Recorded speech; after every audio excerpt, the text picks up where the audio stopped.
Athènes, la plus ancienne des démocraties. Une ville au rayonnement incomparable dans l'Antiquité.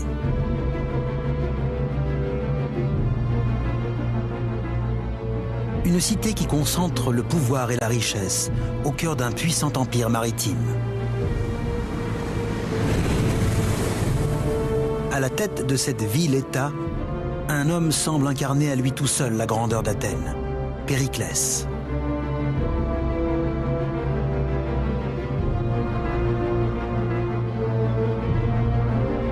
Mais en l'an -431, cet homme semble prêt à se lancer dans une aventure hasardeuse qui pourrait mettre en péril cette belle réussite. Une guerre censée renforcer la domination d'Athènes sur la Méditerranée. Le conflit va en effet apporter des bouleversements, mais pas ceux promis par Périclès.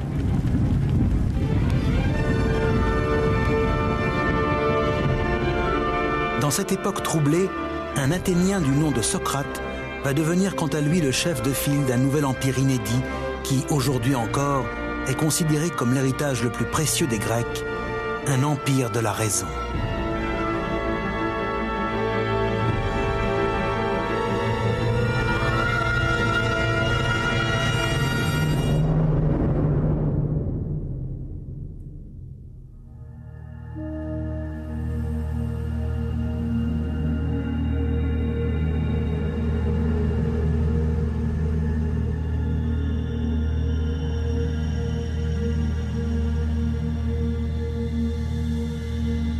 Nous sommes à la prison d'Athènes, en l'an 399 avant Jésus-Christ. Le grand philosophe Socrate va être exécuté.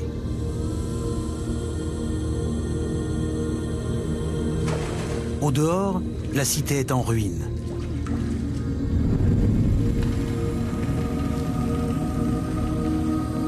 La nation athénienne a perdu dans la guerre sa gloire et son empire.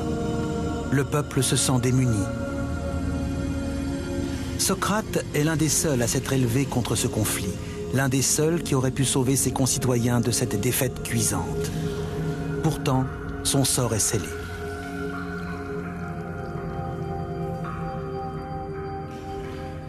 Comment les Athéniens ont-ils pu condamner à mort l'un de leurs esprits les plus brillants? Comment ont-ils perdu leur grandeur passée? Pour le savoir, il nous faut revenir 30 ans en arrière.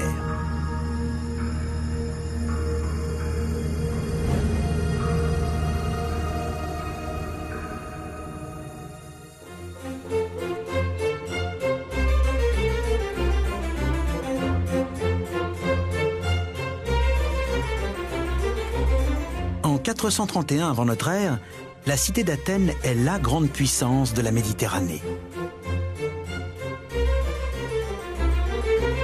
Périclès, issu d'une famille aristocratique, est à la tête de cette ville-État qui a bâti un empire maritime sur le pourtour de la mer Égée. Elle possède une imposante flotte de trières, des galères de combat.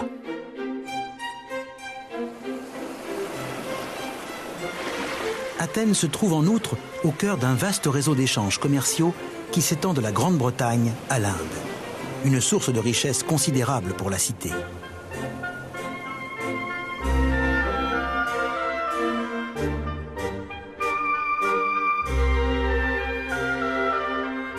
Périclès lui-même a beaucoup œuvré à faire de la ville un joyau du monde antique.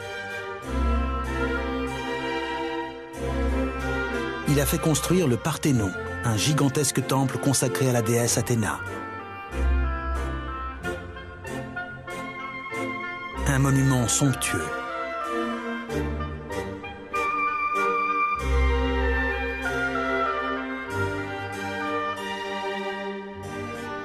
Mais malgré son autorité et son influence, Périclès n'est pas seul maître du pouvoir. Car Athènes est une démocratie.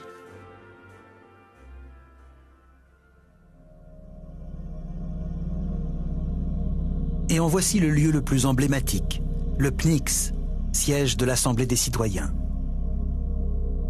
Tout citoyen athénien a son mot à dire dans la conduite des affaires de l'État.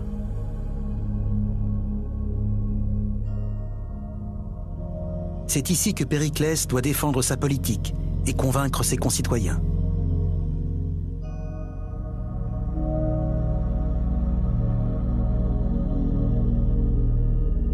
Un jour de l'an -431, il prend la parole pour leur présenter un nouveau projet ambitieux.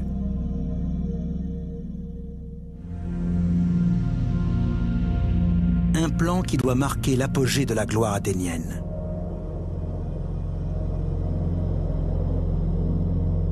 Périclès a l'intention de venir à bout de la seule grande rivale d'Athènes, Sparte.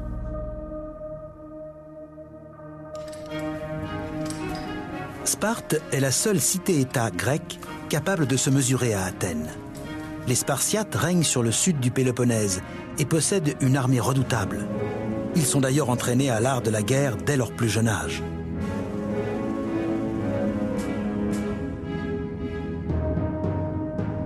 Voilà des années que les tensions s'intensifient entre Athènes et Sparte. Pour Périclès, il est temps d'en découdre avec ce dangereux rival. Athènes pourra ainsi régner sans partage sur la Méditerranée.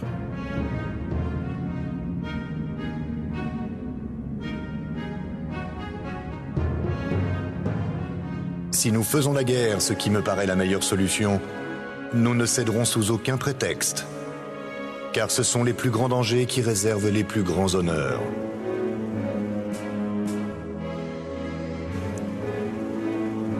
L'Assemblée des citoyens se rallie au projet de Périclès. Après tout, Athènes n'a jamais reculé devant le danger. Dans l'Antiquité, les Grecs n'étaient pas un peuple pacifique, loin de là. L'état de guerre était la règle et la paix plutôt l'exception. Quant aux Athéniens, ils étaient aussi belliqueux que les autres Grecs.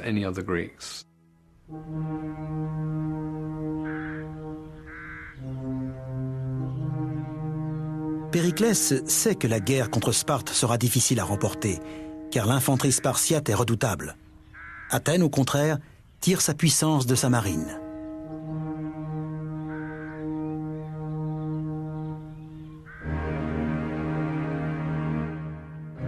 L'homme d'État a donc mis au point une stratégie sophistiquée.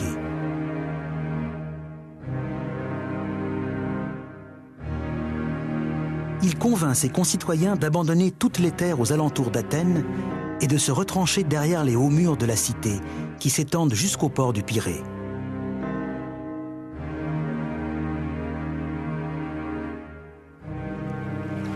Le ravitaillement se fera par la mer. Des navires marchands achemineront les céréales et les denrées indispensables depuis les colonies et les alliés d'Athènes sur le pourtour méditerranéen.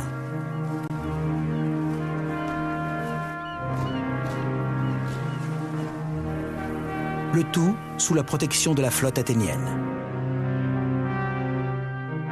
Périclès compte utiliser sa marine de guerre pour attaquer les Spartiates depuis la côte.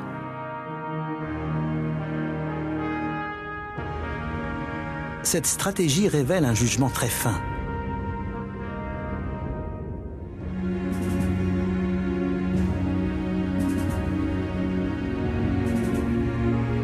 Périclès pensait qu'au bout d'un an ou deux, 3 tout au plus, les Spartiates se rendraient compte qu'ils allaient droit à la défaite.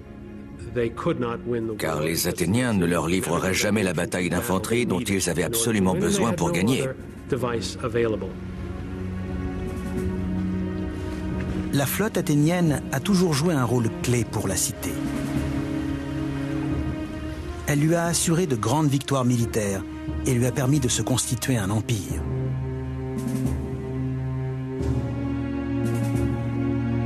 Périclès est certain qu'elle va maintenant offrir à Athènes son triomphe ultime.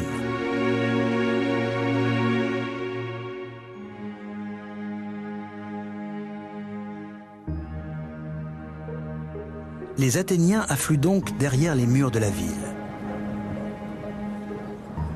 Ils sont confiants. La stratégie de Périclès leur apportera la victoire et concrétisera leur rêve de gloire impériale. Mais au milieu de cette foule galvanisée, un homme refuse de se laisser convaincre.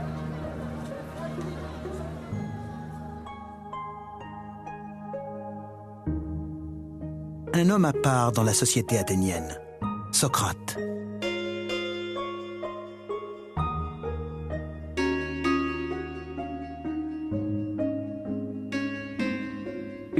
La première chose qui devait frapper ses concitoyens quand ils rencontraient Socrate, c'était son physique disgracieux. Sa tête était trop volumineuse, ses yeux trop grands et son nez avait une forme bizarre. Son apparence était contraire à toutes les règles de l'esthétique grecque classique et aux conceptions qu'on avait des proportions et de la mesure.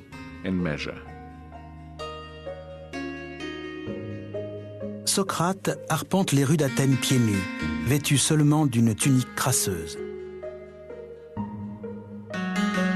Il ne se soucie absolument pas de son apparence, ni des conventions de son époque.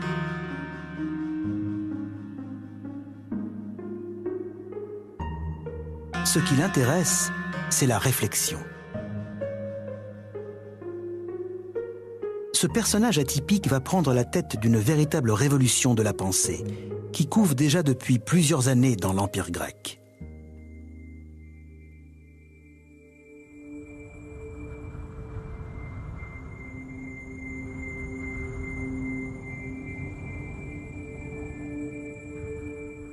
Pendant des millénaires, l'humanité a cru que le monde qui l'entourait, le soleil, les étoiles et la lune, étaient en réalité des divinités et des esprits. Pensant consigner des messages divins, des civilisations antiques telles que les Babyloniens ont constitué de vastes recueils de données astronomiques.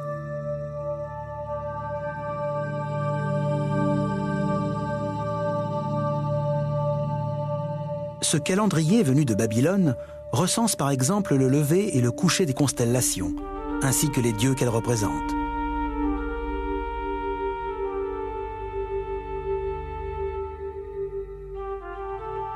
L'étude du ciel s'est lentement diffusée dans tout le monde antique, jusqu'à atteindre les colonies grecques situées sur les côtes de la Turquie moderne.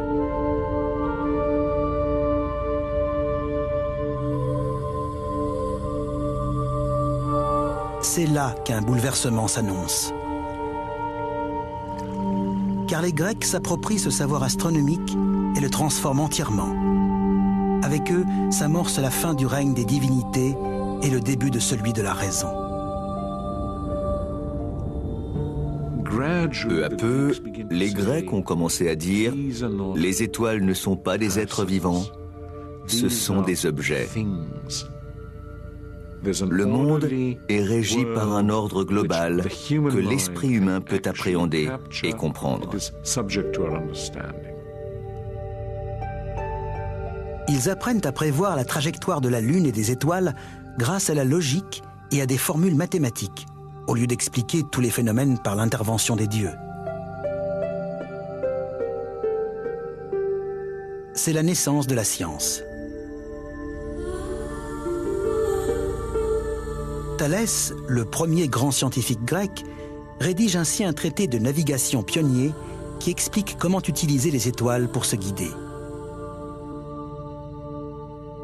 Et lors d'un voyage en Égypte, Thalès est aussi le premier à mesurer la hauteur de la Grande Pyramide.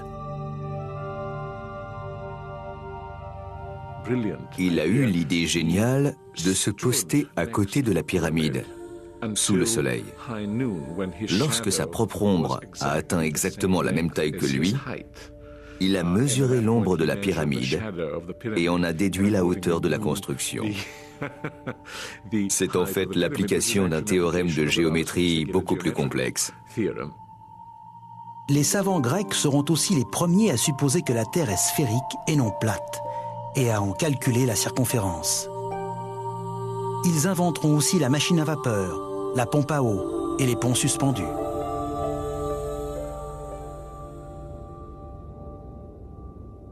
Mais Socrate, lui, ne s'intéresse pas au fonctionnement du monde tangible. Son nouveau mode de pensée, fondé sur la raison et la logique, lui sert à étudier ses semblables. Le grand bouleversement arrive avec Socrate, qui tourne le dos au monde de la nature. Ce qui l'intéresse, c'est l'individu. L'autre devient un objet d'attention et d'étude. Dans les rues d'Athènes, Socrate passe ses journées à converser, discuter et argumenter avec les passants. Avec plus de 150 000 personnes regroupées derrière les murs de la ville, il est dans son élément. Le plus extraordinaire chez Socrate, c'est qu'il était le premier citadin passionné. Il adorait la cité et a fait de la vie de la cité l'une de ses préoccupations centrales.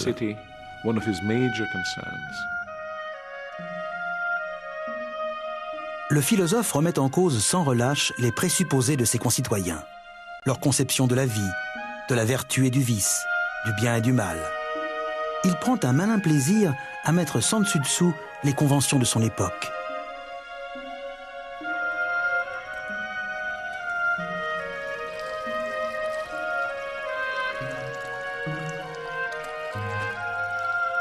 Xénophon, l'un des disciples de Socrate, relate comment, lors d'un banquet, le philosophe prouve à un convive qu'il est en réalité plus beau que lui.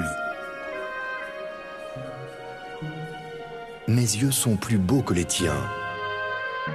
Les tiens ne voient que devant eux, tandis que les miens voient aussi de côté, puisqu'ils sont à fleur de tête. De la même façon, mon nez est plus beau que le tien, car mes narines sont retroussées pour recevoir les odeurs de tous les côtés. Voilà qui est typique de Socrate, présenter le monde sous un jour inédit grâce à la raison et à la logique. Pour Socrate, nous devons prendre nos décisions selon notre conception de ce qui est bon et de ce qui est mauvais, de ce qui est vertueux et de ce qui ne l'est pas. À ses yeux, la liberté de penser est d'une importance capitale, même si elle consiste à chambouler les idées reçues. Je vous dis que le plus grand bien de l'homme, c'est de s'entretenir chaque jour des choses dont vous m'avez entendu discourir. Une vie qu'on n'examine pas ne vaut pas d'être vécue.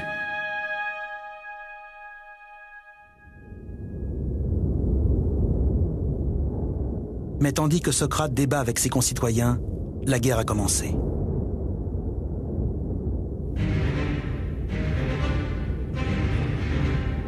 Les Spartiates envahissent la région d'Athènes et mettent le feu aux terres agricoles environnantes.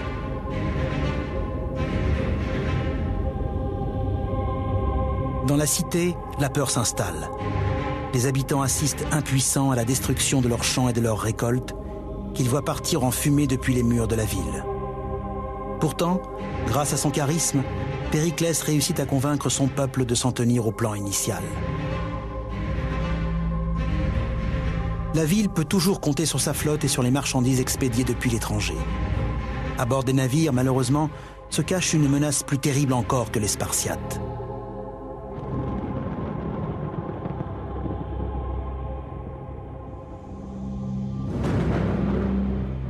Car après un an de conflit, les vaisseaux chargés de céréales apportent dans leur cale une cargaison imprévue, le bacille de la peste. Très vite, Athènes est ravagée par l'épidémie.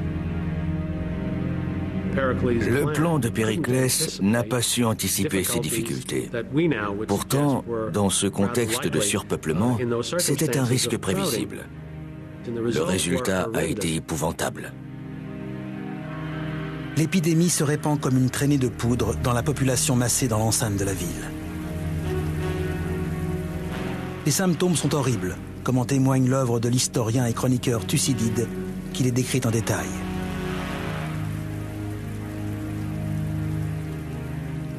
En général, on était frappé sans aucun signe précurseur, mais à l'improviste. D'abord, on ressentait de vives chaleurs de tête, les yeux devenaient rouges et enflammés. Puis le mal descendait dans les intestins et y provoquait de fortes ulcérations suivies d'une diarrhée opiniâtre. Il est impossible de dépeindre les ravages de ce fléau. Il sévissait avec une violence irrésistible.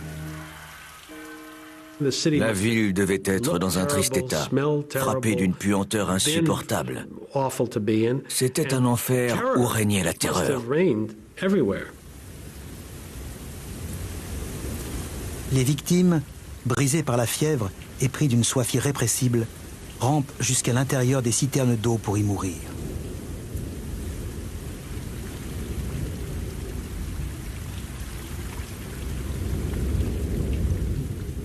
Thucydide assiste à des scènes déchirantes dans les rues.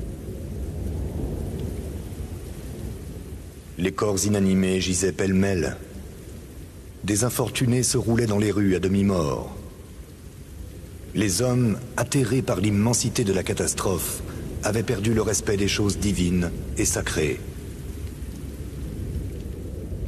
La peste a eu des effets dévastateurs sur Athènes. Le tissu social de la société athénienne s'est désintégré. Les gens ne voyaient plus l'intérêt d'être vertueux. À quoi bon faire le bien puisque tout le monde mourait sans discrimination?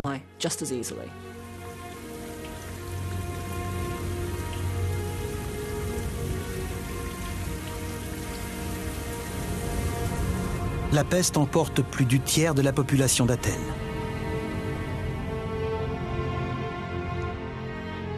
Elle frappe aussi l'homme le plus emblématique de la cité, Périclès.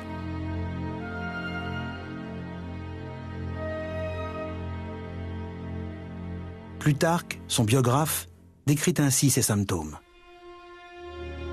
La peste s'empara de Périclès. L'attaque ne fut pas aiguë comme chez d'autres, ni violente. Le fléau prit la forme d'une maladie sournoise qui épuisa son corps et mina sa force morale. L'homme fort de la cité en est réduit à recourir à des potions et à des sorts dans l'espoir de guérir.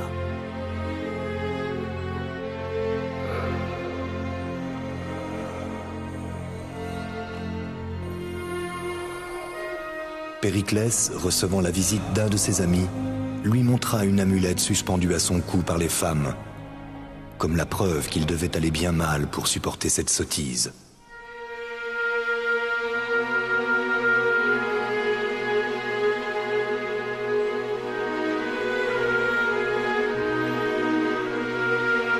Sa maladie se prolonge pendant 6 mois, avant de l'emporter en moins 429.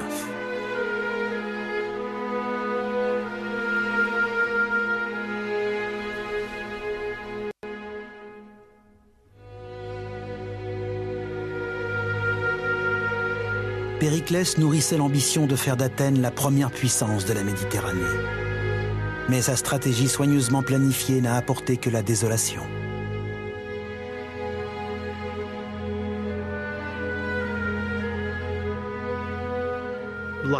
Comme la plupart des grands hommes à qui tout semble réussir, Périclès a sous-estimé un facteur. Certaines choses échappent au contrôle de l'homme, même quand celui-ci est l'un des plus intelligents qui soit.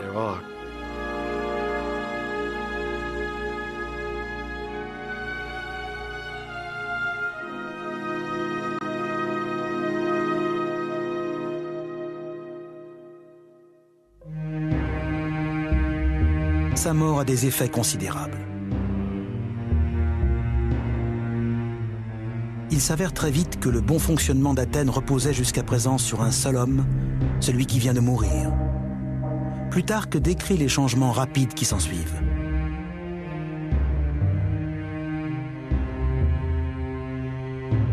Ceux qui, de son vivant, trouvaient lourde son autorité, furent forcés d'avouer qu'il était le rempart qui avait sauvé la cité. Après sa mort, la corruption se répandit dans toute la ville et y fit régner une foule de vices. Les défauts de la démocratie athénienne éclatent au grand jour. En l'absence d'un leader, d'innombrables prétendants tentent de prendre le pouvoir. Pour y parvenir, ils ont recours à la pire des démagogies.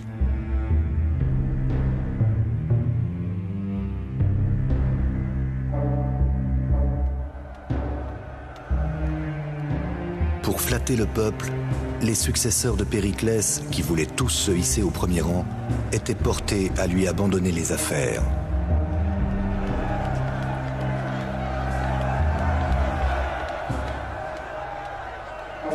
Un risque inédit et terrifiant se fait jour. La démocratie athénienne menace de céder à la loi de la rue.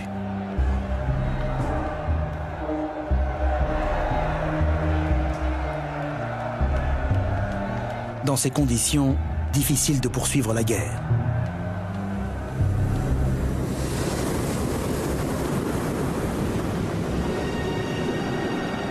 L'armée remporte pourtant une modeste victoire contre les Spartiates, sur une mer secouée par la tempête. À leur retour, les généraux athéniens, à la tête de la flotte, s'attendent à être accueillis en héros.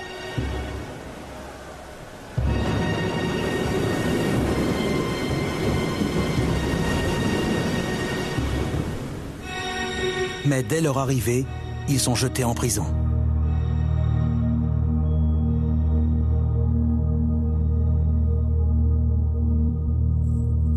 La tempête les a forcés à regagner Athènes en toute hâte, sans recueillir les soldats tombés à la mer pendant la bataille.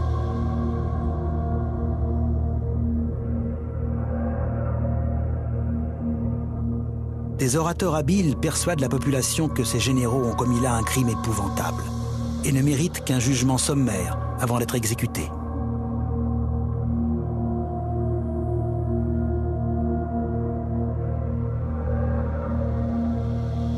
Selon les chroniqueurs de l'époque, un seul homme se dresse alors pour tenter de raisonner la foule, Socrate.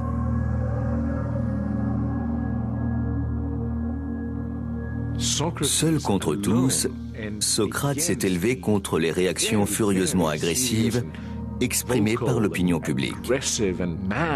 Il a campé sur ses positions, a déclaré que c'était une erreur et qu'il allait voter contre. Les principes prônés par Socrate trouvent ici une application concrète.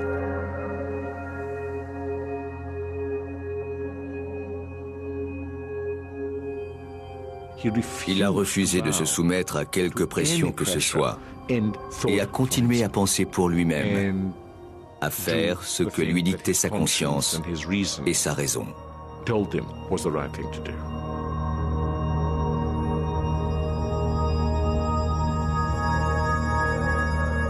Mais au final, Socrate reste une voix bien solitaire. Malgré ses arguments, l'Assemblée refuse de revenir sur sa décision. Les généraux sont condamnés à la mort par absorption de ciguë, un poison.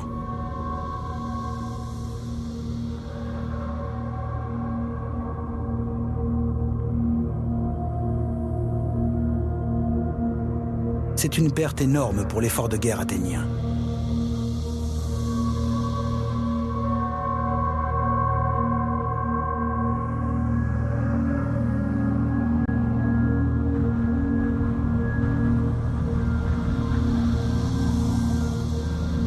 L'Assemblée est désormais contrôlée par quelques despotes ambitieux. Et Athènes, loin de sa puissance d'antan, commence à se fourvoyer. Après la mort de Périclès, Athènes n'a jamais retrouvé un chef politique capable de développer une vision globale aussi mûrement réfléchie et de fixer des objectifs ayant des chances d'être atteints. La guerre contre Sparte dégénère en un conflit âpre et s'éternise sur plus d'une décennie. Les Spartiates saccagent les environs de la capitale. Seule la flotte athénienne permet encore de ravitailler la ville.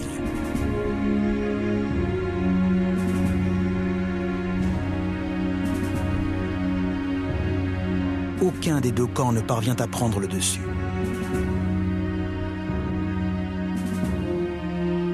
Privés de victoire, les Athéniens sont de plus en plus dépités. Après tout, leur État passe pour être le plus puissant de toute la Grèce. Il est temps à leurs yeux de prouver leur force une bonne fois pour toutes.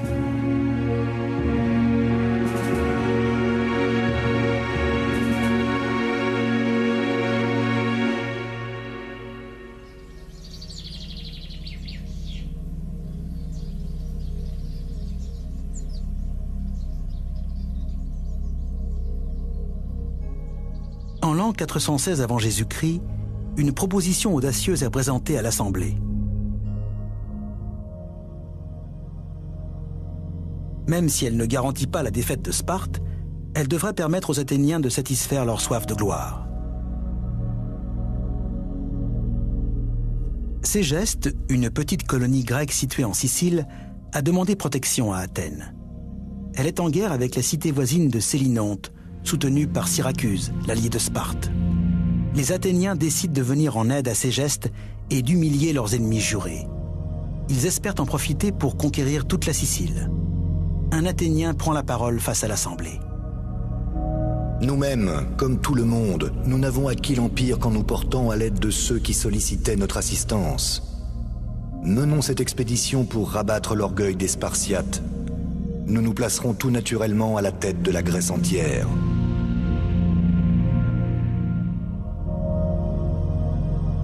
Le projet est ambitieux et demande des moyens importants.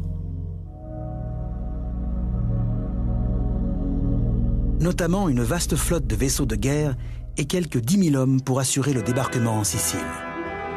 Les Athéniens se lancent dans l'aventure avec enthousiasme.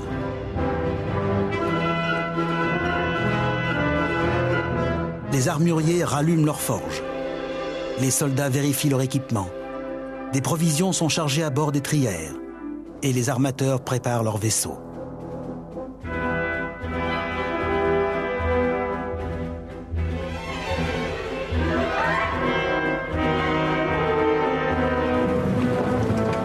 La puissante force d'invasion met le cap sur la Sicile avec tambours et trompettes.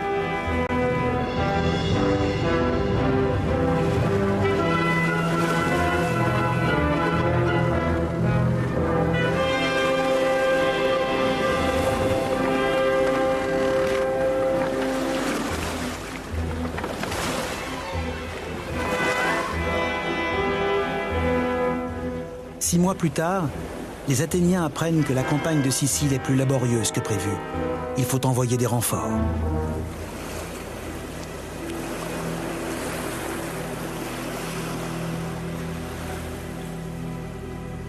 Et sur ce, plus de nouvelles.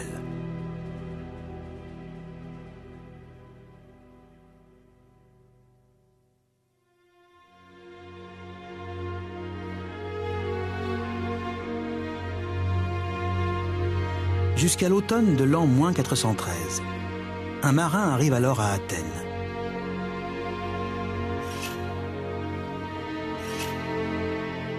L'homme est hirsute. Il confie au barbier une histoire effrayante, celle d'un terrible massacre.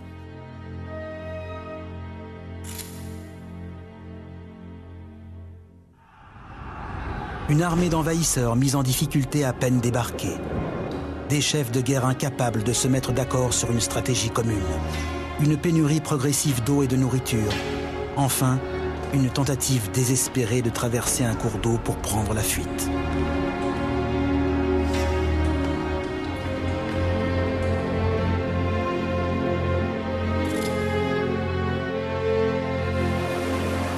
Arrivés sur le bord du fleuve, ils s'y précipitèrent dans le pire désordre, chacun voulant passer le premier. Ils tombaient les uns sur les autres, se foulaient aux pieds. Tout à la joie d'étancher leur soif, ils continuaient à boire l'eau, pourtant ensanglantée et fangeuse. Déjà, un grand nombre de cadavres s'amoncelaient dans le fleuve.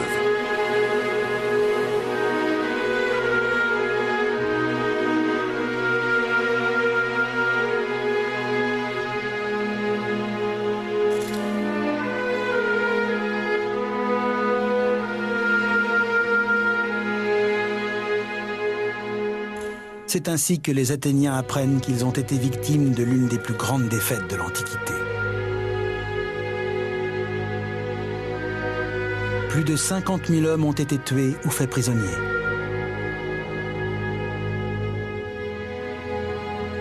Deux flottes entières de trières ont été détruites. Le désastre de la campagne de Sicile avait plusieurs causes. D'abord, c'était une destination éloignée de plus de 1000 km d'Athènes. Ensuite, une fois sur place, ils se sont disputés sur la marche à suivre. Mais surtout, ils n'avaient pas de réelle raison stratégique ni tactique à se lancer dans cette campagne. Leur motivation était purement intéressée. Aveuglés par leur rêve de gloire impériale, les Athéniens se sont engagés dans une campagne absurde et vaine. Ils ont cru à tort qu'ils pourraient débarquer rapidement, mobiliser les habitants, remporter une victoire éclair et gagner dans l'affaire un territoire prospère.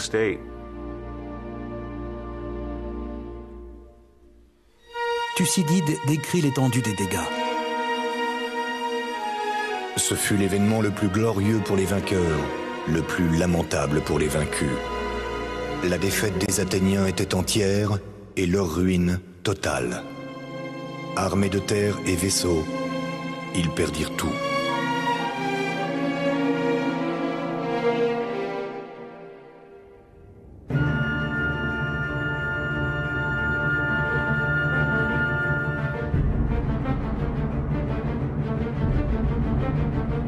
Le pouvoir militaire d'Athènes est sérieusement entamé, et ses ennemis l'ont bien compris.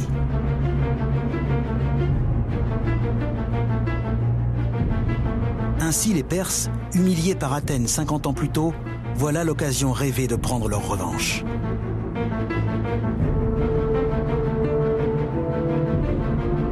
Ils proposent leur service aux Spartiates. Les Perses observaient la situation attentivement. Ils ont décidé d'aider Sparte en lui fournissant de la main-d'œuvre pour ramer à bord de ses galères et construire d'autres vaisseaux. Sparte, qui n'a jamais été une nation maritime, dispose désormais d'une flotte financée par les Perses.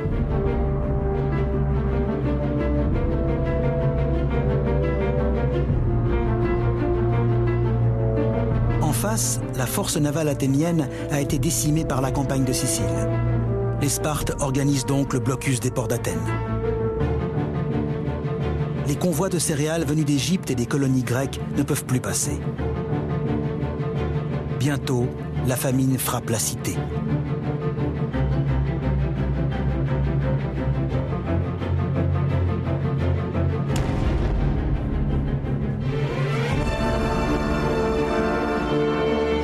Les habitants implorent leur déesse protectrice, Athéna.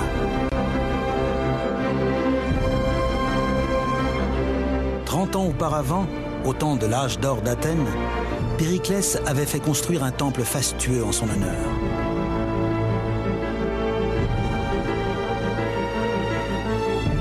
Mais les prières restent sans effet.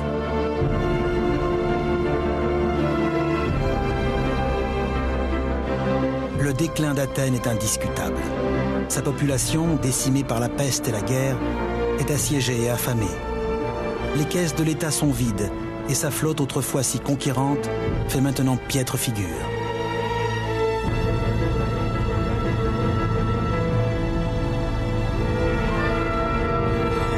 En l'an -404, Athènes finit par se rendre au chef militaire de Sparte, Lysandre.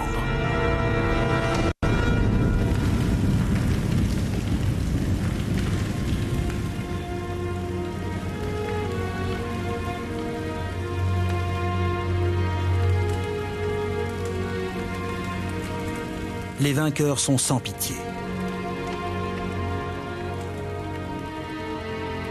Les hautes murailles qui protégeaient la ville doivent être abattues. Ce qui reste de la flotte sera détruit.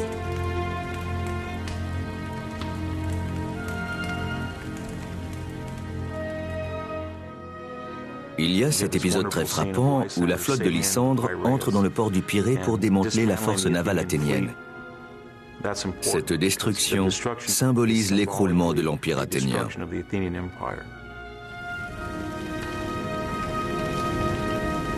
Les vainqueurs mettent le feu aux derniers vaisseaux de la marine athénienne. Seuls 12 navires sont conservés.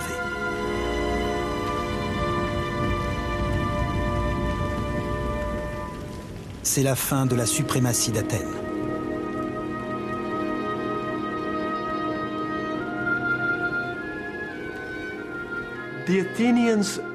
Les Athéniens ont très nettement surestimé leur capacité. C'est à ce moment, je crois, que le modèle démocratique a révélé qu'il pouvait tourner au drame.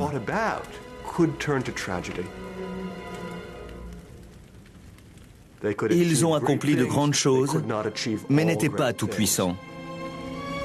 Mais il faudra une ultime manifestation de vanité et de violence pour que les Athéniens commencent à se racheter une conduite et pour que leur ville renaisse de ses cendres.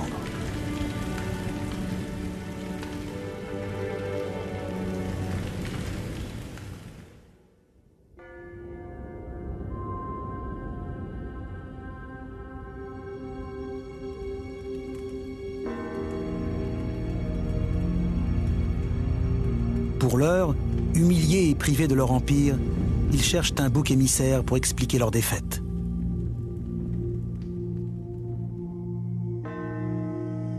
Pour eux, il y a un ennemi à l'intérieur même de la cité.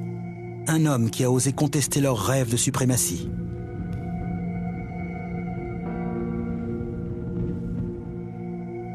Cet homme, c'est Socrate. Socrate était un esprit critique. Il s'en prenait au mode de pensée et de réflexion de ses concitoyens. Et il critiquait la vie publique athénienne. Voici maintenant plus de 50 ans que Socrate conteste et attaque publiquement les traditions athéniennes. Un groupe de jeunes disciples s'est formé autour de lui. Aux yeux de ses concitoyens, il a clairement affaibli les valeurs de la société et sapé son ambition.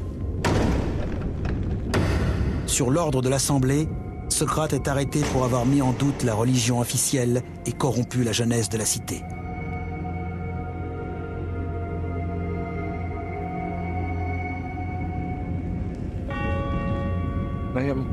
Dans une société assez concentrée comme Athènes, il est évident qu'un individu qui remet constamment en cause des principes de gouvernement séculaire est perçu comme un danger important, au moins par certaines personnes. On comprend très bien pourquoi quelques centaines d'habitants voulaient se débarrasser de lui.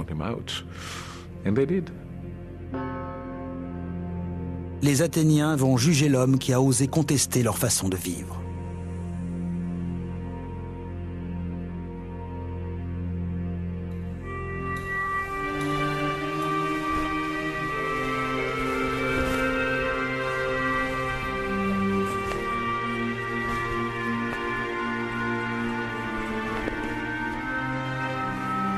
Sur la place du marché de la cité, un auvent est tendu pour protéger l'auditoire du soleil brûlant. C'est ici que Socrate va être jugé, par un tribunal dont les membres sont tirés au sort.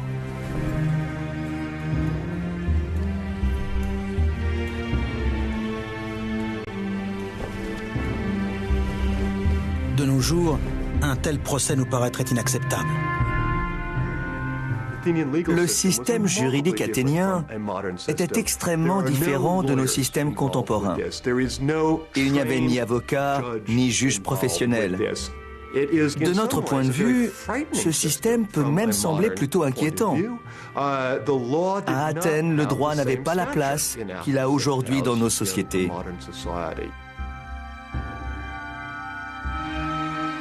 Le procès de Socrate est semblable à celui des 6 généraux condamnés à l'exécution sommaire 7 ans auparavant.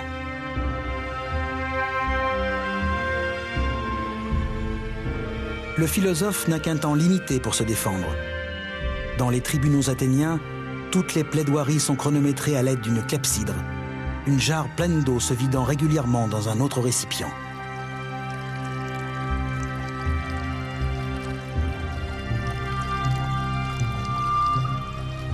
Socrate ne faiblit pas face à ses accusateurs.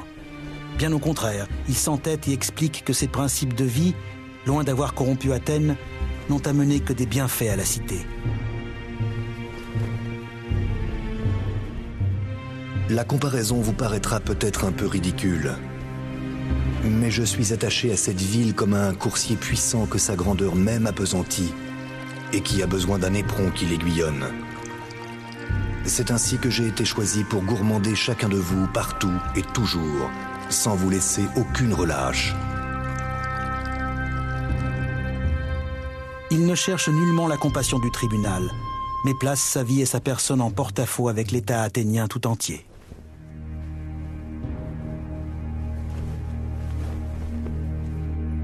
Il a fait ce qu'il juge bon de faire. Il estime que la vie qu'il a choisie, cette vie où l'on pense pour soi-même, est la meilleure qui soit.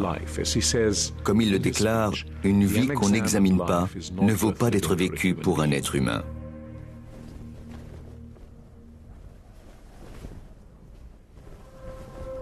Socrate aurait pu présenter ses excuses au tribunal. Peut-être aurait-il été acquitté. Mais au lieu de cela, il réclame d'être nourri gratuitement à vie en récompense de son travail. On imagine la réaction du tribunal et de l'auditoire à l'époque. Ils ont dû en rester sans voix. Au moment du vote, le verdict est sans surprise.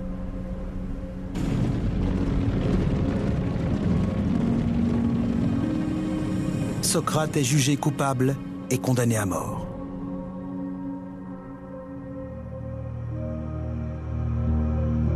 il réagit avec une sérénité et un calme étonnant.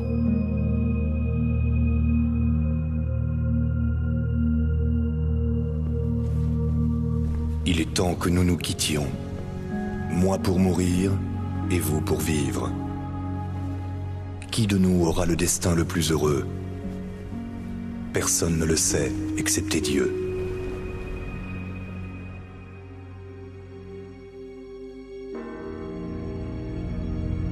Socrate est conduit à la prison d'Athènes.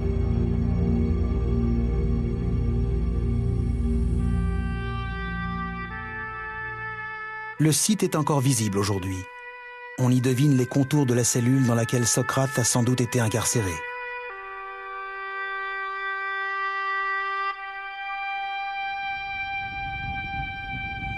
Des récits relatant ces derniers jours sont parvenus jusqu'à nous.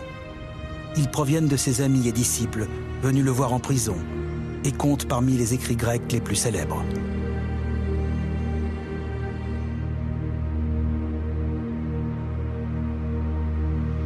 Avec sa mort, Socrate va transformer Athènes. Il va prouver à ses concitoyens que les principes qu'il défend, l'usage de la raison et la remise en question du monde, valent la peine de se sacrifier. Il doit être exécuté selon la tradition athénienne, en buvant la ciguë.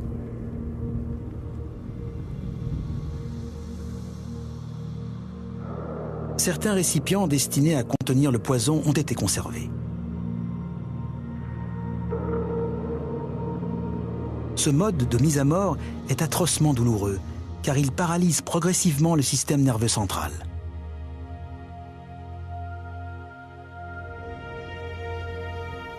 Mais tandis qu'approche l'heure de son exécution, Socrate continue de dialoguer avec ses amis, comme si de rien n'était.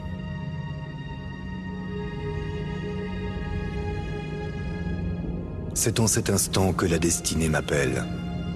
C'est en effet l'heure pour moi d'aller au bain, car je crois qu'il vaut mieux prendre le bain avant de boire le poison et épargner aux femmes la peine de laver un cadavre. Mais ses amis sont bouleversés. Voici le récit de l'un d'eux, Phédon.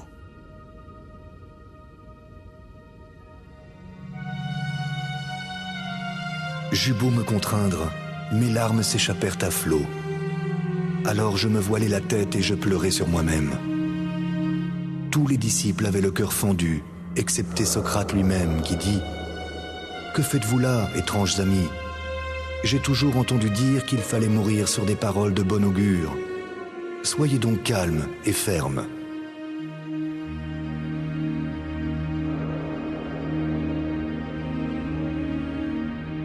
Socrate s'allonge sur sa couche en attendant que le poison fasse effet. Ses amis l'observent en silence. Il ne meurt pas pour la gloire ou pour la renommée, mais pour ses principes, parce qu'il pense que l'homme doit constamment interroger le monde qui l'entoure. Ses disciples n'oublieront jamais cette leçon.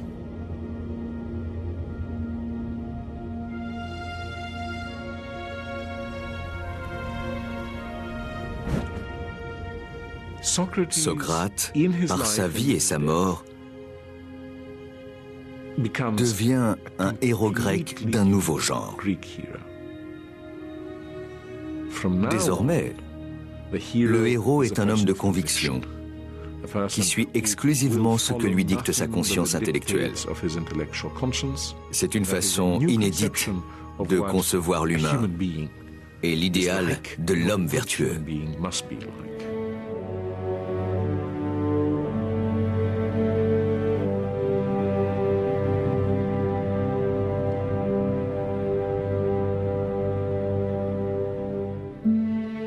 Pendant des siècles, les Athéniens ont cru en un seul idéal, celui du héros guerrier.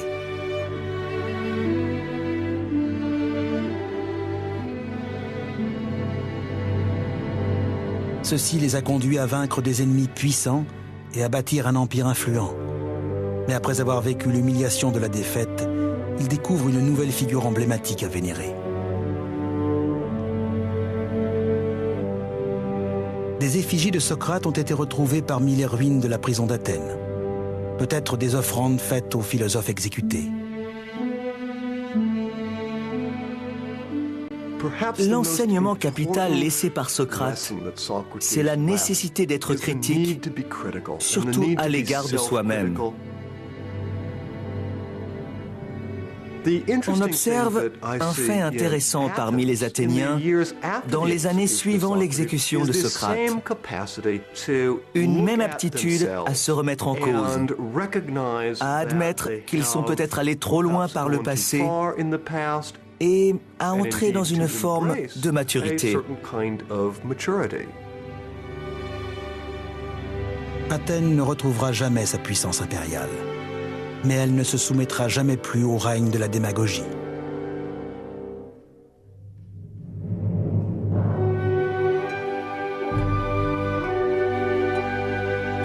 Au contraire, elle devient la cité du questionnement intellectuel.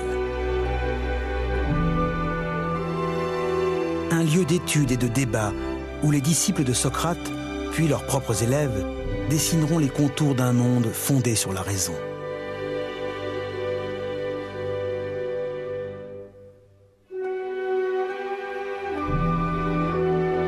Ainsi, Platon tentera de formuler une société idéale. Aristote étudiera la nature, créant ainsi la biologie et la zoologie. Peu à peu, les idées et les travaux de ces penseurs grecs se diffuseront dans tout le monde antique. Dès lors, les Athéniens vont concentrer une grande partie de leurs efforts sur la réalisation de ce que l'on pourrait appeler un empire de la pensée. Auparavant, Athènes envoyait ses vaisseaux dans ses colonies pour y collecter l'impôt. Désormais, c'est la raison qui étend son empire sur toutes les autres régions du monde, y compris celles où nous vivons aujourd'hui. Et les principes socratiques, la raison, la remise en cause des évidences et du monde qui nous entoure, s'installent dans la durée.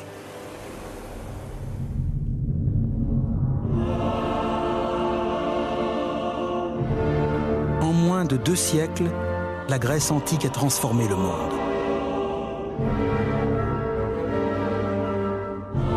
Au milieu des ruines, quelques grands personnages ont créé un nouvel empire puissant. Ils ont inventé la démocratie et la politique, la science et la philosophie.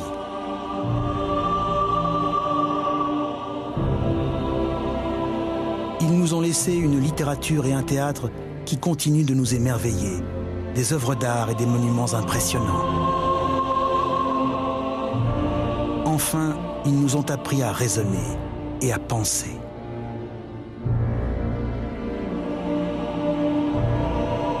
Si bien qu'aujourd'hui, notre monde est encore pétri de ces avancées extraordinaires, vieilles de près de 2500 ans.